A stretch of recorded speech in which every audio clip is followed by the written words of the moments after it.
आप सभी भक्तों को मोहिनी एकादशी की हार्दिक शुभकामनाएं। आप सभी भक्तों पर भगवान श्री हरि माता लक्ष्मी की कृपा सदैव बनी रहे। भक्तों, आज आप इस वीडियो में सुनेंगे मोहिनी एकादशी की व्रत कथा, जो वैशाख मास के शुक्ल पक्ष की एकादशी मानी जाती है। यह एकादशी बहुत ही पुण्य देने वाली होती है। जो भी भक्त सच्ची श्रद्धा और भक्ति के साथ इस कथा का श्रवण करते हैं, उस पर भगवान श्री हरि की कृपा होती है। तो भक्तों, आइए आज आप भी सुनेंगे मोहिनी एकादशी व्रत की कथा। धर्मराज युधिष्ठिर बोले कि हे कृष्ण जी, वैशाख मास की शुक्ल पक्ष की एकादशी का क्या नाम है तथा उसकी क्या विधि है, यह सब विस्तार पूर्वक कहिए। भगवान श्री कृष्ण बोले, हे धर्मनंदन, मैं आपसे एक पुरातन कथा कहता हूँ, जिसको महर्षि वशिष्ठ जी ने श्री रामचंद्र जी से कहा था। श्री रामचंद्र जी बोले, हे गुरुदेव, आप मुझे कोई ऐसा व्रत कहिए जिससे समस्त पाप और दुख नष्ट हो जाए। मैंने जनक नंदिनी श्री सीता जी के वियोग में बहुत दुख भोगे हैं, अतः अब आप कोई व्रत बतलाइए। महर्षि वशिष्ठ जी बोले, हे राम, आपने बहुत सुंदर प्रश्न किया। आपकी बुद्धि अत्यंत शुद्ध और पवित्र है। आपके नाम के स्मरण मात्र से ही मनुष्य पवित्र हो जाता है, इसलिए आपका यह प्रश्न लोकहित में अवश्य आएगा। वैशाख मास के शुक्ल पक्ष में जो एकादशी होती है, उसका नाम मोहिनी है। इस एकादशी का व्रत करने से मनुष्य के समस्त पाप तथा दुख कट जाते हैं। इसके व्रत के प्रभाव से मनुष्य मोह जाल से छूट जाता है। अतः हे राम, एकादशी का व्रत दुखी मनुष्यों को अवश्य ही करना चाहिए। मोहिनी एकादशी के व्रत में मनुष्य के समस्त पाप नष्ट हो जाते हैं। अब आप इसकी कथा को ध्यान पूर्वक सुनिए। सरस्वती नदी के किनारे एक भद्रावती नाम की नगरी बसी हुई थी। उस नगरी में सोमवंशी धृतमान नाम का एक राजा राज्य करता था। उसी नगरी में एक धन धान से पूर्ण पुण्यवान वैश्य रहता था। उसका नाम धनपाल था। वह अत्यंत धर्मात्मा तथा विष्णु भक्त था।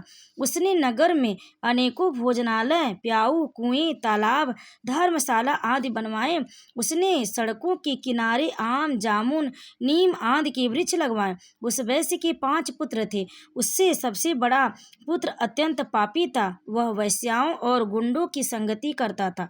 वह अपना समय जुआ खेलने में व्यतीत करता था। वह दूसरों की स्त्रियों के साथ भोग विलास करता था। वह महानीच था और देवता, पितृ आदि को नहीं मानता था। वह अपने पिता के धन को बुरे व्यसनों में खर्च किया करता था। वह मद्यपान तथा मांस का भक्षण किया करता था। उस पर उसके पिता, भाइयों तथा कुटुंबियों ने उसे घर से निकाल दिया और उसकी निंदा करने लगे। घर से निकलने के बाद वह अपने आभूषणों तथा वस्त्रों को बेचकर रहने लगा। धन नष्ट हो जाने पर वैश्याओं ने तथा गुंडों ने भी उसका साथ छोड़ दिया। अब वह भूख और प्यास से दुखी रहने लगा। अब उसने चोरी करने का विचार किया और रात्रि में चोरी करने लगा। एक दिन वह पकड़ा गया, परंतु सिपाहियों ने वैश्य का पुत्र जानकर उसे छोड़ दिया। वह दूसरी बार फिर पकड़ा गया और राजा ने उसे कारागार में बंद कर दिया।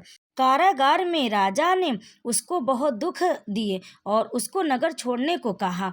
अंत में वह दुखी होकर नगरी को छोड़ गया और जंगल में पशु पक्षियों को मार कर खाने लगा। फिर वह बहेलिया बन गया और धनुष बाण से पशुओं पक्षियों को मार मार कर खाने लगा।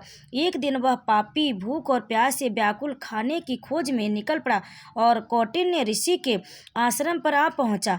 इस समय वैशाख का महीना था।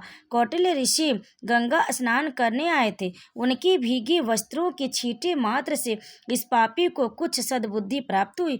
वह पापी मुनि के पास हाथ जोड़कर बोला, हे मुनि, मैंने अपने जीवन में बहुत पाप किए। आप उन पापों से छूटने का कोई साधारण और बिना धन का उपाय बतलाइए।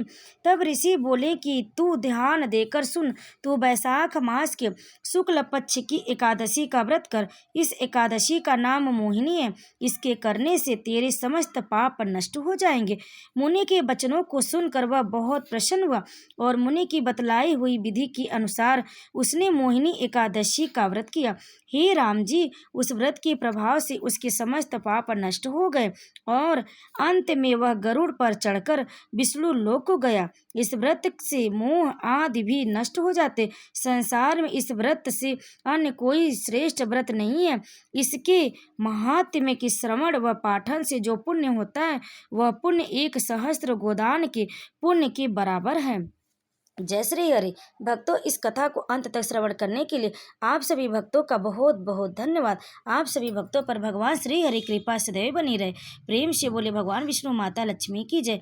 आप सभी भक्तों को मोहिनी एकादशी की हार्दिक शुभकामनाएं।